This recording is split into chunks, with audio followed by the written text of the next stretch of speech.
Super తీసాడు cinema అసలు. మనం కూడా మన ఫస్ట్ సినిమా ఈ రేంజ్ ప్లాన్ చేసుకోవాలి. ఏందిరా ఎప్పుడు సినిమాలు ఏం చూస్తారా? ఓకే, మన మిడిల్ క్లాస్ ఫ్యామిలీ ఎట్ట బతుకులో తెలుసా? మనకి ఎన్ని ఖర్చులున్నా తెలుసా నీకు? ఏందనే ఎప్పుడు చూసినా సరే డిస్కరేజింగ్ గా మాట్లాడుతుంటావు అసలు. కొరటాల శివ తెలుసా? అతను కూడా మిడిల్ క్లాస్ ఫ్యామిలీ. హైదరాబాద్ కి జస్ట్ ఓన్లీ 1500 తీసుకొని వెళ్ళి ఇంత పెద్ద డైరెక్టర్ అయ్యాడు. నీకు ఎన్నిసార్లు చెప్పినా అంతే ఇలాగా మాట్లాడతావు. నీకు అవి నేను ఒక 1500 నా జస్ట్ 1500 తీసుకుంటున్నాను అంతే, అప్పుగానే తీసుకుంటున్నాను. సరేనా?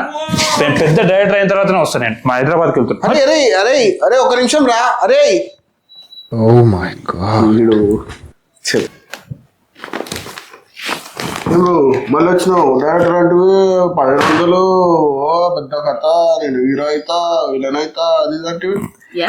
అది కాదన్నా, హైదరాబాద్ కి బస్ టికెట్ 2000 అంటనా? ఇన్ని ఖర్చులు అయితే మిడిల్ క్లాస్ వాళ్ళం ఎలా బతుకుతామన్నా అసలు చెప్పు. చాలా ఖర్చులు ఉన్నాయన్న. ఇదిగో చెప్పింది మరి.